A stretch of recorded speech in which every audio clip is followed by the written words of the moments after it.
Hello and welcome to English Today. This is DVD 9 and it's the first DVD of your lower intermediate level. And in this DVD, we'll begin with another 3 episodes of our story, That's Life, followed by our special TV programs where there will be a debate about where to live, the city or the countryside. Then we'll learn how to make strawberry whip in the cooking section. Then in the grammar section, we will study how to use the English auxiliaries. We'll also look at how to ask for permission and express obligation using must and have to. You'll also learn some important phrases for talking on the telephone, okay? So, happy viewing.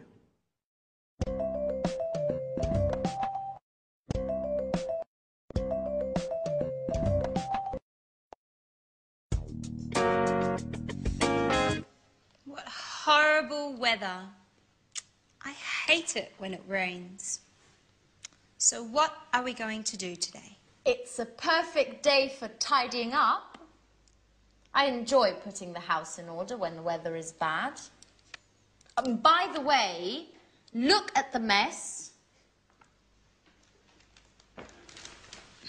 We don't often get a chance to clean up together. You're joking, right? I hate cleaning the house. Don't you have any better ideas, Anne? Just a little bit of tidying up. Anyway, it was just an idea.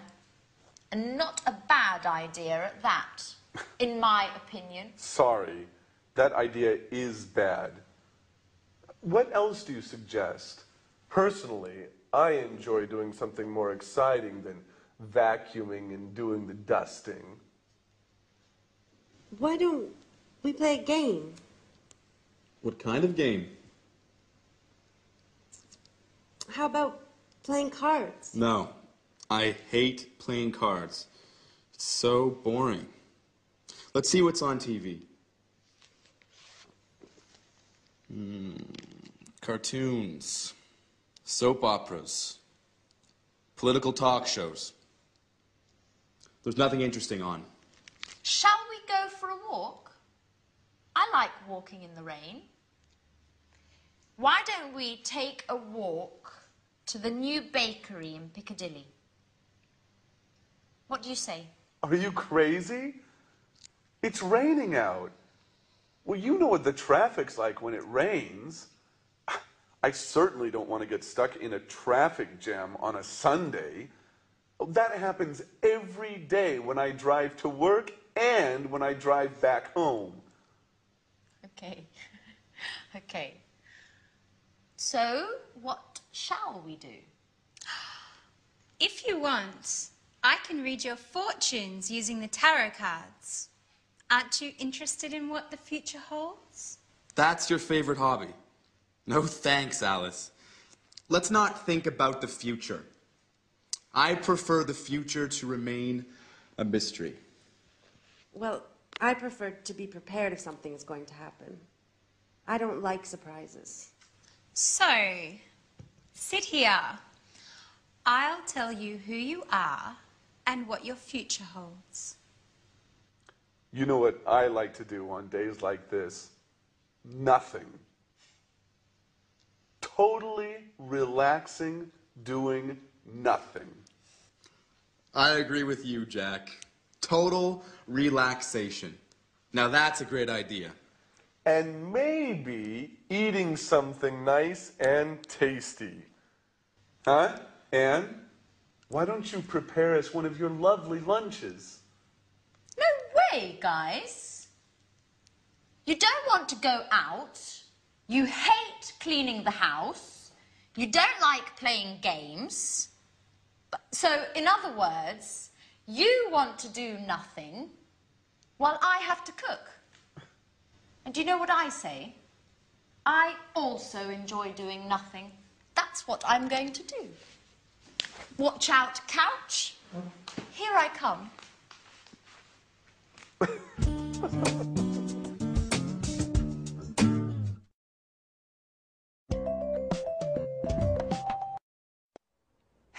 and welcome back to English Today, that live TV program where you can learn the English language. And in this lesson, I want to do some revision on the things that people don't like about the English language, the auxiliaries. Now, the exercise is simple. We're going to look at some of the auxiliaries that we've learned up to now. What are they? Well, we have learned am, is, are, do, does, and did. When do we use them? We use them in questions. Aha. This is the exercise. I have here some sentences in the positive form, and I want you to make questions using these auxiliaries. Okay? So, I'll give you an example. I say, he likes wine. You start the question with what? What? He likes wine. Now, this is the simple present tense. So, which of those auxiliaries do we need? Am, is, are, do, does, or did? Simple present tense. Exactly, we need do or does. Now, I said he likes wine. Third person. So which one? Does. Exactly, good. So the question is, what does he like? Get the idea? Great, let's continue. Number 2.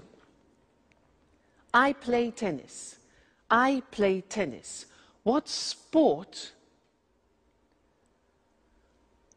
All right, do I play? Very good. I play, simple present tense. We need do or does, the subject I. So what sport do I play? Great. Next one. They're coming at 7 o'clock. They're coming at 7 o'clock. What time? Yeah, now they're coming, present continuous, auxiliary. That's it. Fantastic. What time are they coming? All right? Present continuous, auxiliary, to be. Next one. She went to the cinema yesterday. She went to the cinema. Where? All right. Simple past tense. What do we need? We need did. So where did she go? Excellent. Very good. You see? Getting better. Next one. We had an ice cream after dinner. We had an ice cream after dinner. What had we? Simple past. Did. That's it. What did we have? Remember, the verb have always takes an auxiliary. So what did we have? Great. Next one. She's painting the front door. She's painting the front door. Which tense? Present continuous. So what, third person, is she painting? Very good. Next one. I was at home on Saturday. This is difficult. I was at home. Remember that the verb to be is an exception. I was is the past tense of the verb to be, and it doesn't take an auxiliary. So we don't need an auxiliary. The question is, where were you? That's difficult. Where were you? The verb to be, no auxiliary. Okay? They work in Paris. What's the tense? Simple present. Good. Where do they work? Excellent. And the last one, I'm living in Florence. I'm living in Florence. Where are you living? Fantastic. You're getting better all the time. You see, it's just a question of practice. So now let's look at the screen and see those written just to remind you once more, okay? So, He likes wine. What does he like? I play tennis. What sport do you play? They're coming at 7. What time are they coming? Present continuous. She went to the cinema yesterday. Where did she go? Simple past. We had an ice cream after dinner. What did we have? Simple past after dinner. Remember, have, you need the auxiliaries. She's painting the front door. Present continuous. What is she painting? Okay, so that's it. Keep practicing with your auxiliaries. They will be easier and easier. Now let's go back to our friends, where Alice is reading Sharon's tarot cards. Let's see what comes up. See you later. Bye.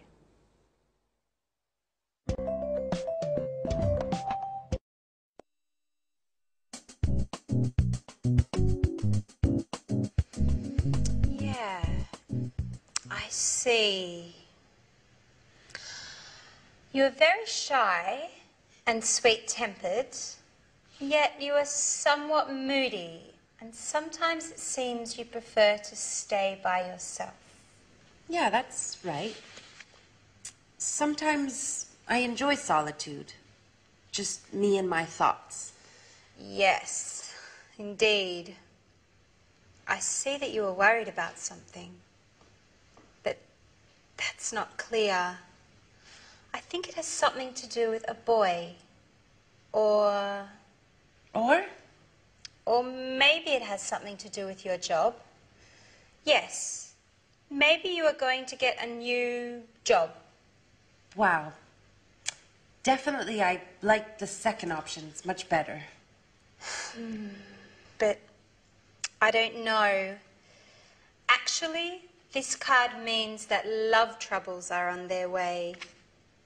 Sorry, Peter, but I see the shadow of another boy in your Sharon's heart. Don't be silly, Alice. Tell me more about this job instead. Okay, if you like. So you are very careful in your work, even if it seems you don't like it that much. Yeah, that's right. I like doing things right. If I can't work well, I prefer doing nothing at all. What's more, I'm very punctual. I hate being late. Yes, and you are also very modest. Thanks, Alice. Well, actually, I can't stand people who show off. They make me uneasy. Your tarot cards seem to know me very well. Well, you know, tarot cards never lie. That's why I want to investigate more about this mysterious boy. Come on, darling, they're not always right, are they? Yes, they are. I swear it. They always tell the truth. Oh, come on, girls. Stop it. How can you spend the whole afternoon talking nonsense? Why don't we do something more interesting? Why don't we all stop doing nothing and go out? Look, it has just stopped raining. How about strolling in the park? Yeah, that's a great idea. Let's go.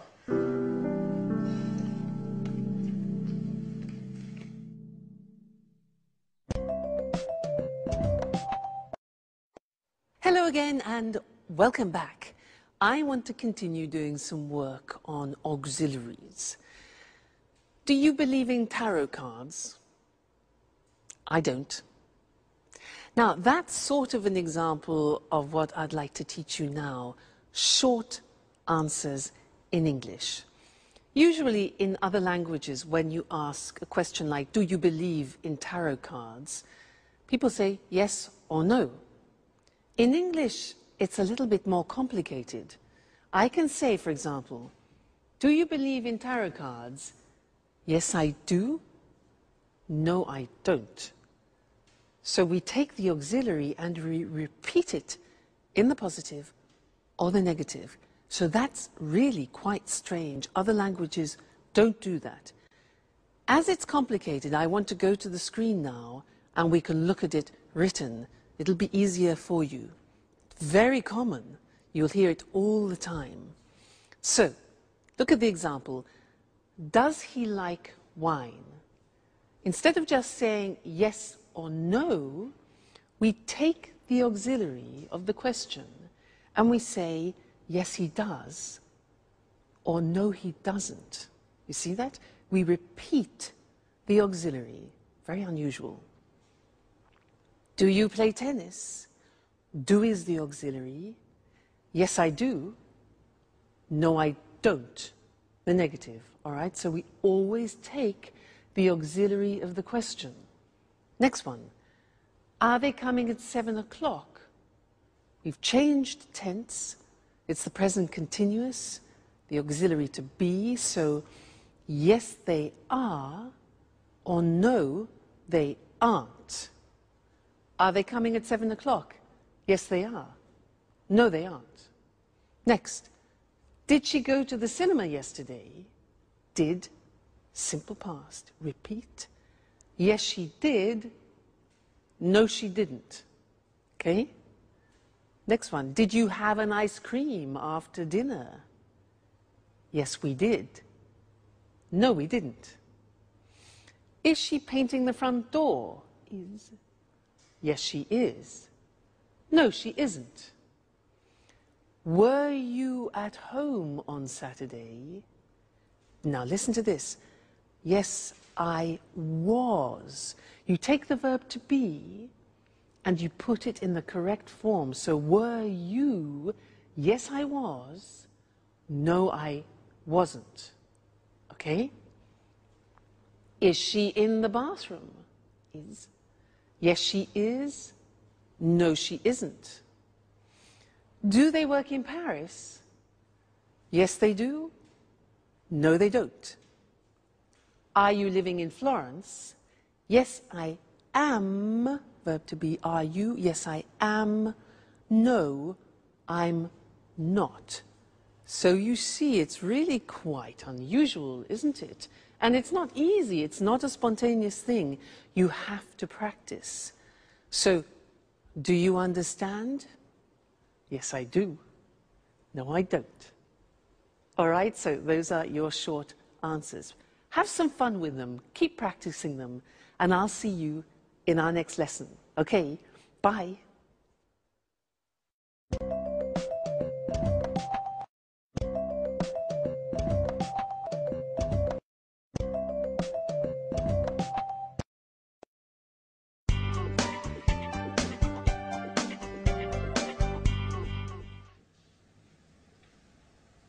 Hello, this is Anne Baxter from Red Bear Publishing. I'm looking for accommodation for an American writer and his agent. They're coming to London in 2 weeks' time. Could you tell me a little bit about your hotel, please? Our clients are used to the very best. Mm-hmm. Mm-hmm.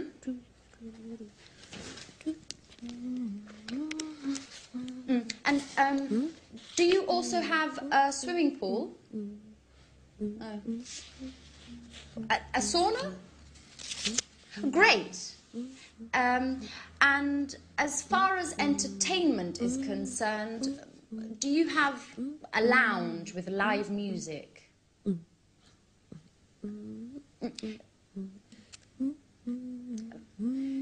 Could you hold a moment, please?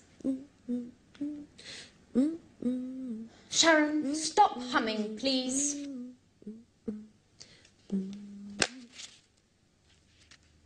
I can't hear anything.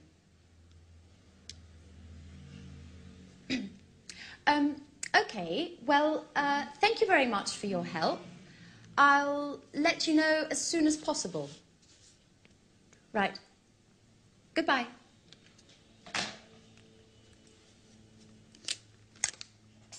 What are you doing, Anne?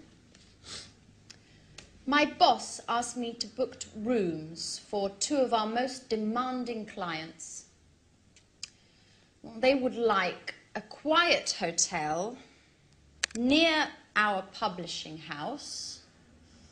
Oh, and of course, with all the creature comforts.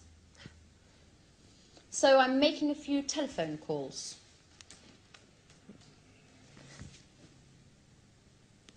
And listen to this song for a moment. It's Ray Charles's last recording. It's fantastic. I've got a lot to do, Sharon.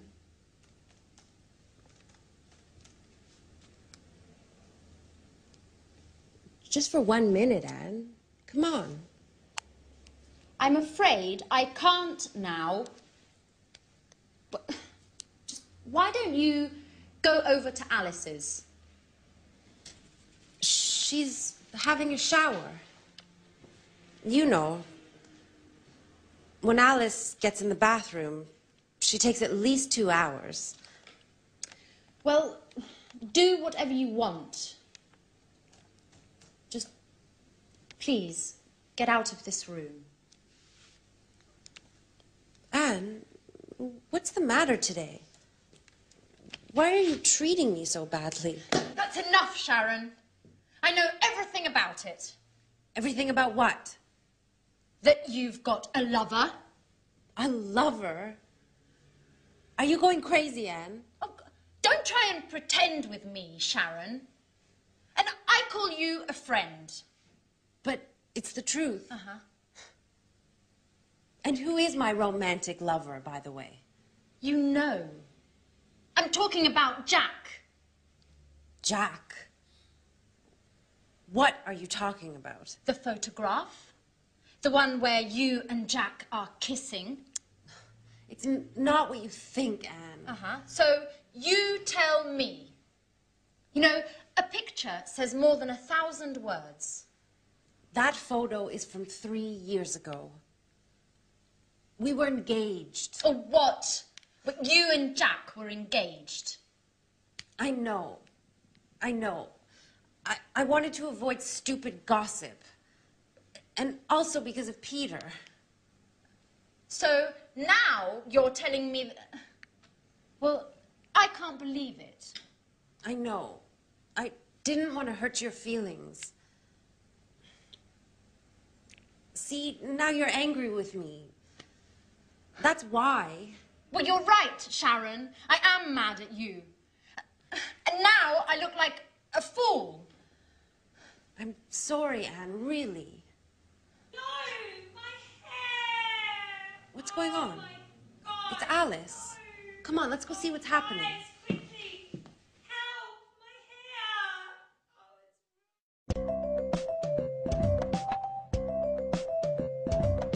hair!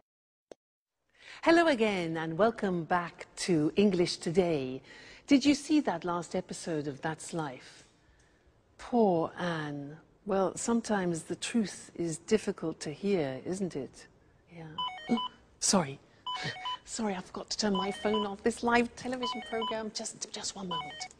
Hello? This is Louise speaking. Pablo, I'm afraid he's not here at the moment. Yes. Well, just one moment. I'll try and find out. Okay. Put it on hold.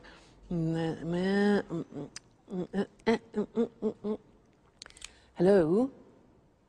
Yes, hello. Could I speak to Pablo, please? What, could you put me through to him? No. Okay, yes, I understand. No, it's not important. Don't worry. All right, thank you very much. Thank you. Yes. All right, bye. Hello? Yes, hello. I'm afraid he's not available at the moment. Yes. Would you like to leave a message? Sharon called. Okay. Would you like him to call you back? Yeah. All right. Okay. Yes, I'll tell him. Right. Thank you. Thank you very much. Goodbye. Goodbye. Sharon? Who's Sharon? Where were we? Yes, interesting. I wanted to talk to you about telephone language. Now, I used some phrases there which are quite useful to you, and I want to go to the screen so that we can see those written together and look at how the phrases work, okay? Now, look at these situations. When you don't understand someone on the telephone, what do you say? Can you repeat, please? No. No. If you ask somebody, can you repeat, please, it's like asking them to vomit. Why? Because there is a small word missing, a very important one. In English, you must say, can you repeat that, please? Very important. Many people make that mistake, and they ask everybody to vomit on the telephone. So remember, can you repeat that, please? Good.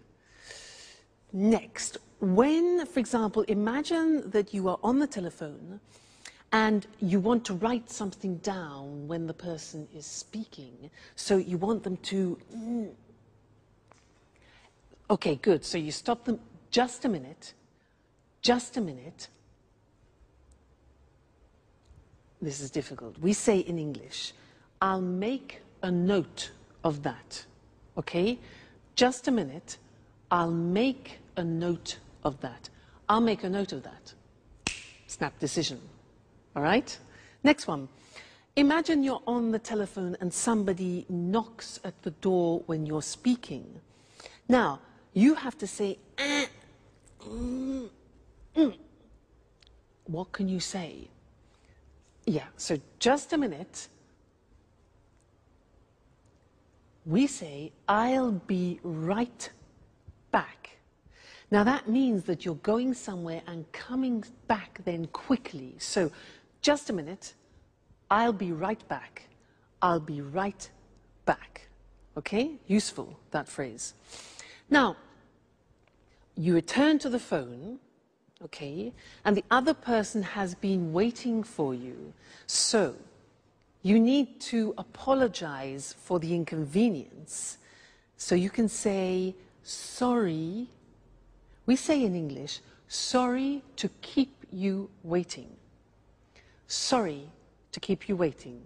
So you say, just a minute, I'll be right back. Music, and you say, sorry to keep you waiting. All right? Great. Next thing. You're speaking to somebody and suddenly the other person disappears. Because, disappears. Now, how do you say that? In English, we say, sorry, we were cut off. We don't talk about the telephone line.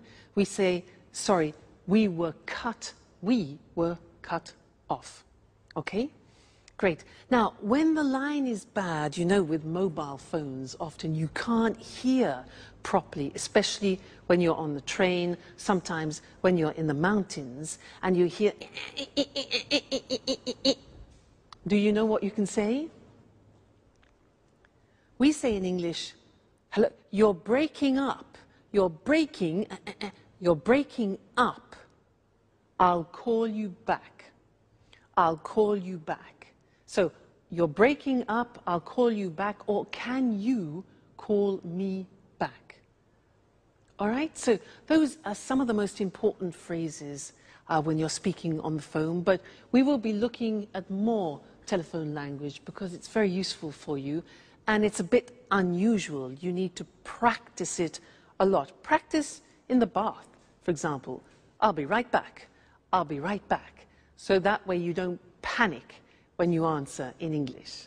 All right? Great. So I'll see you in the next lesson and we'll look at some more telephone language. Bye.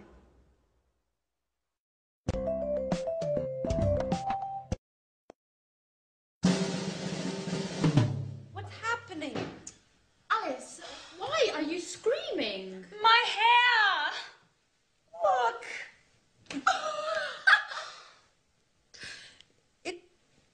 It looks... Your hair is green. I know.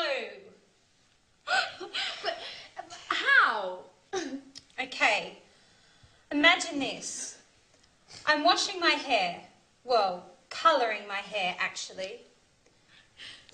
I want to change my look. My mobile rings. It's Tom. He's telling me all about this great party yesterday evening. I'm listening to his story and I don't realise the time flies. More than an hour. It's always the same old story, Alice. Anyways, green suits you. It looks very original, very unique, just like you. Well, Alice, don't be offended, but you look like a frog. Thanks, Anne. That's the nicest compliment. What shall I do? Well, why don't you call a hairdresser and make an appointment? And in future, try to avoid changing your look.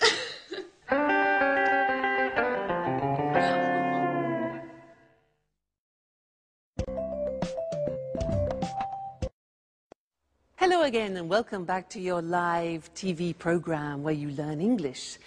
And in this lesson, I want to go back to look at some more telephone English because it's really not that simple. We have special phrases that we use when we speak on the telephone in English. So to help us, let's go and look at those on the language screen, okay? Now the first thing is when you introduce yourself on the telephone, we don't say, I am Louise. We say this. We say, this is Louise, or this is Mr. Smith. Now that's really quite unusual and different to other languages. So, hello, this is Mr. Smith. Or we can say, hello, Tom speaking. Tom speaking, Louise speaking. Okay, so don't say, hello, I'm Louise. We only use that when you do, for example, a sales presentation on the telephone. All right? Good. Then, asking who the other person is, you can say, hello, is that Mr. Jackson? Is that Mr. Jackson? So it's like, this is that Mr. Jackson? Hello, is that Peter speaking? And not, hello, are you Peter? Okay, is that? Good. Now, you want to ask to speak to another person. So what can you say? Well, you can say, hello, I'd like to speak to John, please. I'd like to speak to John. Or you can ask the questions, can I speak? Could I speak? May I speak to the managing director? Now, remember, may is very polite, could is neutral, and can is more informal. All right? Then we could also say, good morning, could you please put me through to Mr. Smith?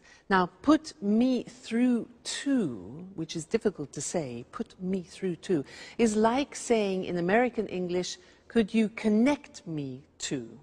All right? So that's connecting people. Now, when you connect a person, you can say, just a moment, I'll put you through to him. I'll put you through to him. You need to practice that a lot. I'll put you through to him.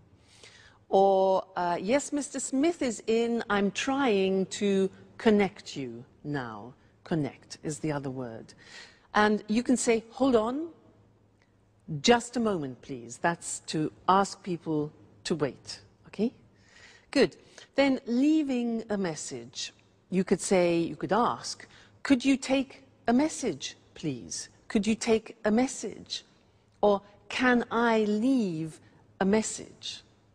Then you could say, could you ask him or her to call me back? Could you ask him to call me back? All right? Then the last thing is taking a message, you can ask, can I take a message? Can I take a message? Or would you like to leave a message? All right, so there are some more fundamental and essential English language phrases that you use on the telephone, and I think you'll find them very useful. So experiment, and I'll see you again very soon. Bye.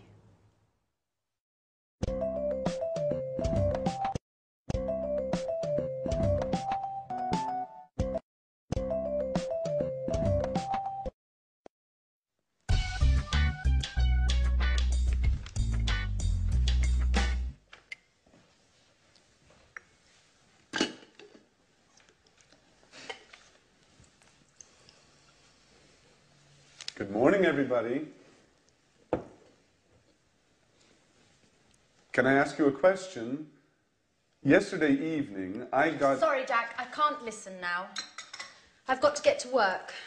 I have a meeting at 9:30 with my editor, and I'm late. But I only need a minute. It's important. Nothing is more important than this meeting. If I arrive late, my boss will kill me. Ring me later if you want. Bye-bye. Great. Alice. Alice. Can I ask you a question? Yesterday evening... No, Jack, I can't. I'm really sorry, but I have to get going too. But you never leave before 11 in the morning. Why are you in such a hurry today? I'm starting a new yoga course this morning. My horoscope says I have to do some exercise. Well, if your horoscope says so. Anyway, I only need a second. No, Jack. My teacher told me not to be late.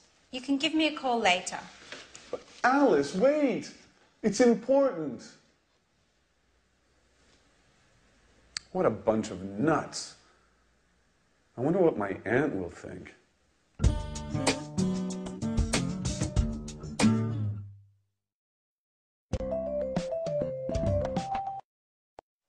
Hi again. Did you hear what Jack said? He said, what a bunch of nuts. Do you know that expression in English? Because nuts has a couple of meanings. Nuts are the things that you have in an aperitif, but it's also a way of calling somebody a crazy person. You say, you're a nut, means you're crazy. Okay, I just wanted to clarify that for you. He also said, can I ask you something? May I ask you something? He wanted the girls to listen to him, and they weren't paying any attention. And I want to talk to you about these words, which are may, could, and can, because they are the three forms that we use when we ask for permission. So what's the difference between them? Now, if I say, excuse me, may I open the window because it's hot in here, may is used in more formal situations. If I use could, it can be used in any situation. It's neutral. So, for example, could you lend me your pen? And can is used in more informal situations. Imagine you're at home, you're having dinner, you want the salt, so you can ask, can I have the salt? Less formal. So let's go to the screen and see those written, see the differences. We talked about it already, actually, when we looked at telephone conversations. So, formal situations, may I, and we can also say, may we. May I, may we. May I ask you a question? May I offer you something? And may I have this dance? So remember, may for formal situations, it's very polite, okay? Then could for neutral situations, which means you can use it in any situation, really. Could I use your phone, please? Could I change the appointment? And could we meet later? All right, so very useful verb. It's good in all situations.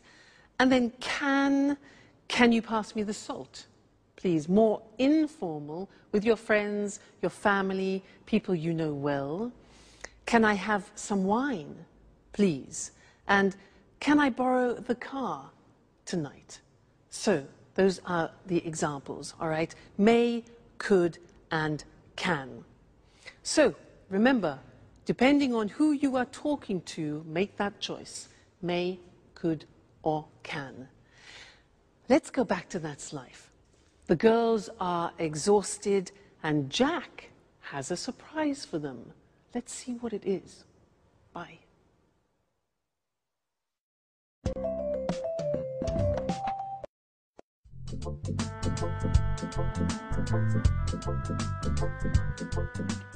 What a day. I'm exhausted. Me too. All of my muscles are killing me. What is there to eat, Anne? Well, we can make a sandwich. That's about it. The fridge is practically empty. Jack, is that you?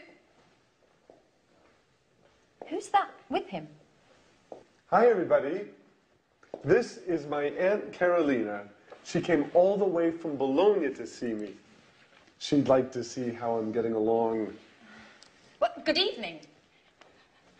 Jack, why didn't you say anything? I should clean up. Look at the mess. Well, everybody was in such a hurry this morning. I tried to telephone you, but your mobile was off. And Alice's mobile just rang and rang. I imagine you left it at home again as usual, Alice. Well, I guess so. Good evening. It's a pleasure to meet you. Well, well, only girls, eh? So, you are Alice. Alice, the interesting one of the house. And you are Anne, the housekeeper. Please, Aunt Carolina. So that's how you describe us. Come on. Aunt Carolina is only joking, right? And this is the wonderful house. Well, yes. But it's usually tidy. It's still very charming. Thank you. Well, may I offer you something? Would you like to have a glass of wine, maybe? Yes, thank you, I would. Alice, could you get a bottle of wine, please? There isn't any wine. Anne, there isn't any wine. There isn't any beer. We have to do the shopping. Oh, well, I'm terribly sorry. It's not usually like this, but today was very busy. Do you know what? Let's go out for dinner. Oh. What do you say, Aunt Carolina? That sounds good to me. Excuse me, do you go out dressed like that? Maybe you should get cleaned up a bit? Yeah, you're absolutely right. Let's get ready to go out on the town. May I ask you a question, Jack? Of course, Aunt Carolina. Shoot. Do you really think it's such a good idea to live together with all these women?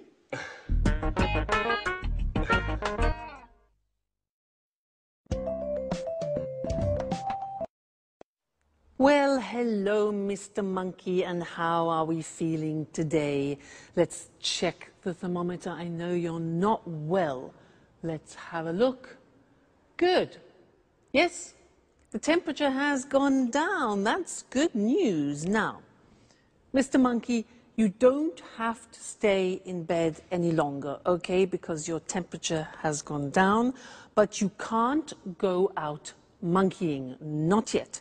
You must stay indoors for another 3 days because you're not strong enough to go out yet, all right? You mustn't be too energetic.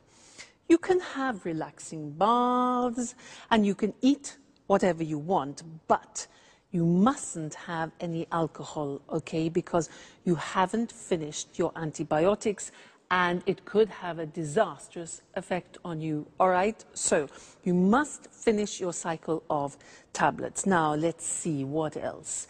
Oh, yes, and you must drink a lot of water, maybe 5 liters a day, if you can manage that, okay? good. So, oh, and you don't have to pay me until you're better, okay, Mr. Monkey? So, take very good care of yourself, and I will come back tomorrow and check on your condition again, okay? So, goodbye, Mr. Monkey. See you tomorrow. I became a nurse to show you other ways of using modal verbs. Now, so far we have studied can, could, and may. And these are verbs which help to change the meaning of the verb which comes after. They're called modal verbs. And here we were using verbs of obligation. Very interesting. Let's look at the screen and see those.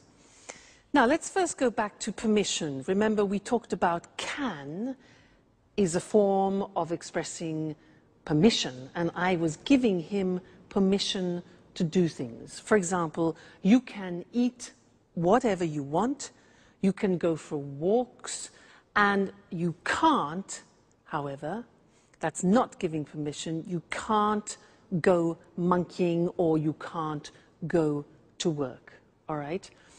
Then I talked about obligation, and this is very interesting. I used the verb must. Must followed by an infinitive without to. So, for example, you must finish the tablets, you must relax, you must stay at home for 3 days, and you must look after yourself. Now, that in English is how you express obligation, something which is you are obliged, forced to do. All right? It's a strong verb in English.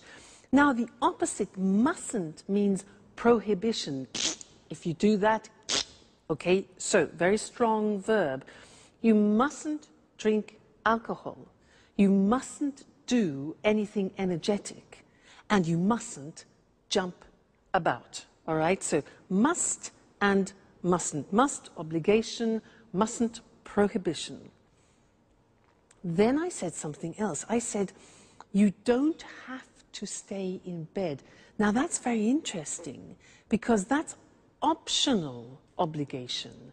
And it's the same as saying you don't need to stay in bed. You don't have to stay in bed. It's optional. Or you don't have to stay indoors. I also said, you don't have to pay me. It means it's not necessary. So that's optional obligation with have to.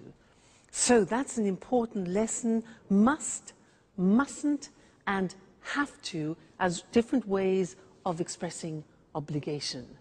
Great. So now you have to study more English. You must read and watch your English lessons. Okay? And I must see you again next time. Okay then. Goodbye.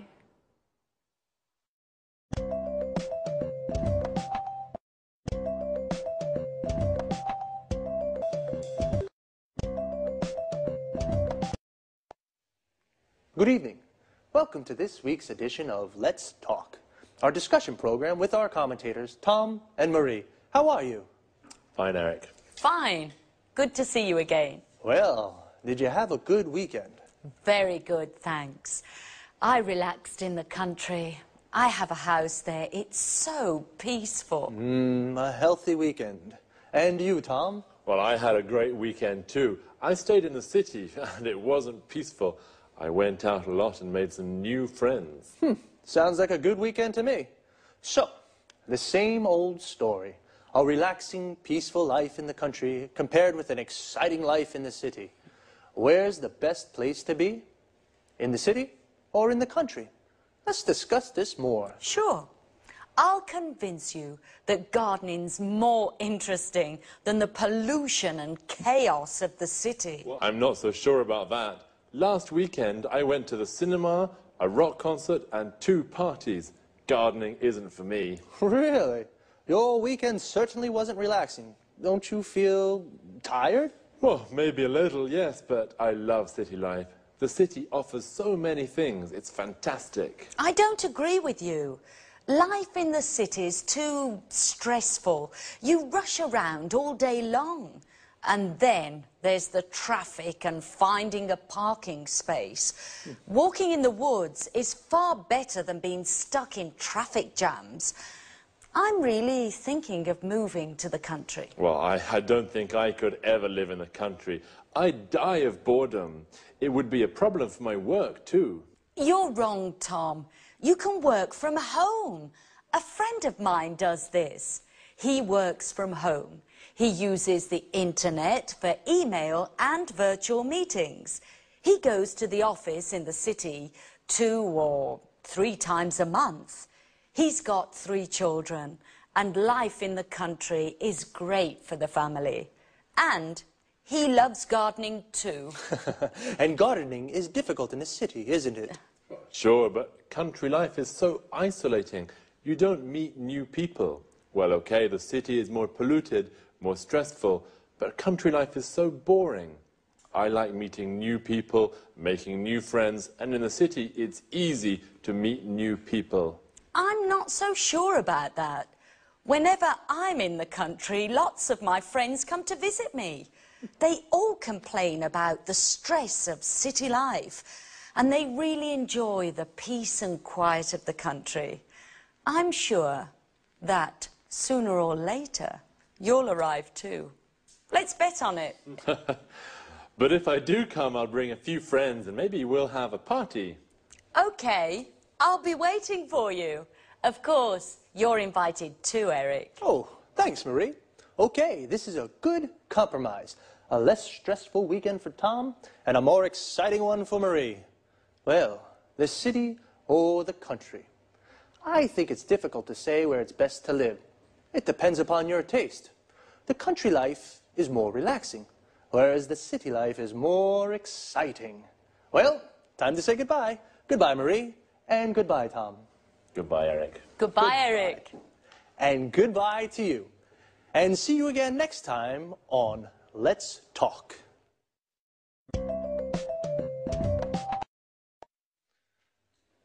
Did you notice how we call life in the city, city life, and life in the country, country life? City life is more exciting, but also quite stressful. We say something is stressful when it makes you nervous. The traffic in the city is stressful. Traffic is the word we use for cars, buses, trucks, everything on the roads. When the traffic moves slowly or stops, we say there is a traffic jam. Parking in the city is also stressful. It's often difficult to find a parking space to park your car. Notice the verb is to park, and a place where you can leave your car is called a parking space. Usually in cities, there are car parks. A car park is a big area with lots of parking spaces for many cars. Another problem in the city is the pollution. Pollution is the contamination of the environment. For example, the traffic makes the air dirty. In the country, the air is clean and it's easy to park. But Tom says it's boring to live in the country because there's nothing to do. Boring means that it's not interesting. Marie says it's relaxing to live in the country. Relaxing means it makes you feel relaxed. Notice that often the adjectives we use to describe things, places, or people end with ing. The city is exciting. The country is relaxing, but boring. Adjectives that describe how a person feels often end with ed, ed. Tom is bored. In the country, Marie is relaxed. In the country, and stressed. In the city. Marie said that the city, you rush around all day. Rush around means to go everywhere and do everything very quickly. But in the country, you can go for walks in the woods and do the gardening. A wood is an area with lots of trees. The gardening is the work you do in your garden, like watering the plants or cutting the grass. Well, see you.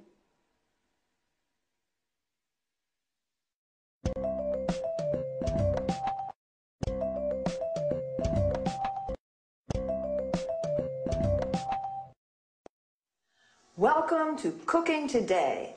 Today I'd like to introduce you to a very special guest, Lisa French. She's the popular author of the bestseller, A PhD in Homemaking.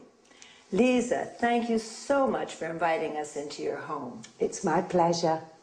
If you're wondering what to make for lunch, if you have to prepare a last-minute dinner, then Lisa's the person to ask for help.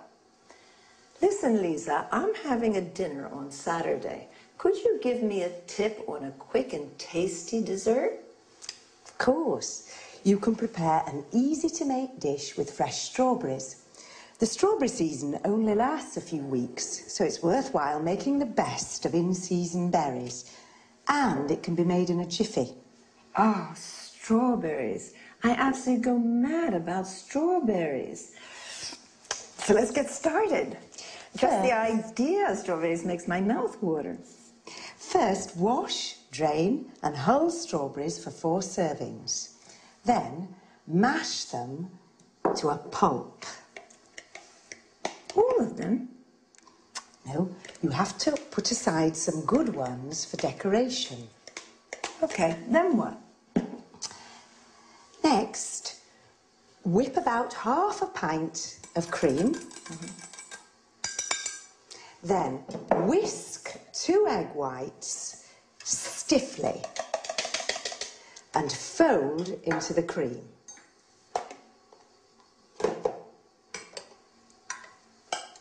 Add the strawberry pulp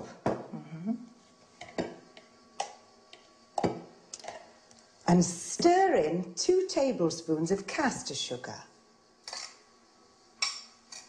But does it need cooking? No. All you need to do is pour the mixture into individual goblets. Is that all? Don't forget to decorate each one with a bit of whipped cream and the whole strawberries you put aside. Now your dessert's ready to serve. Oh, it looks delicious. Let me have a taste right now. Yummy. This is sensational.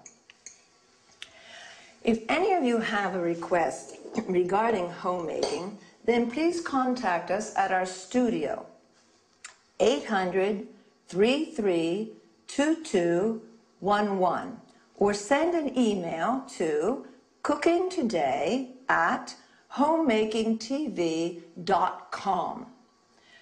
Thank you, Lisa. We have so much to learn from you. Thank you for coming.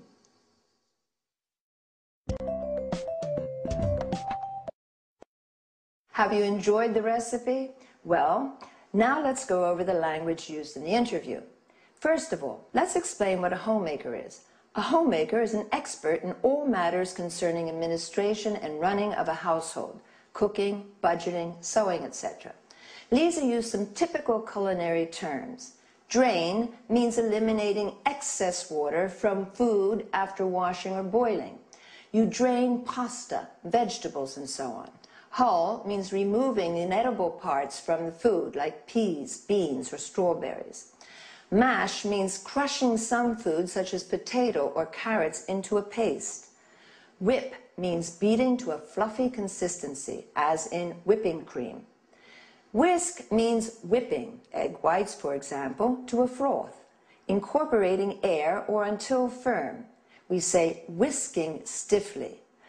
Stir is moving a spoon around a liquid when we add one ingredient to another, and mix them together when we say stir in.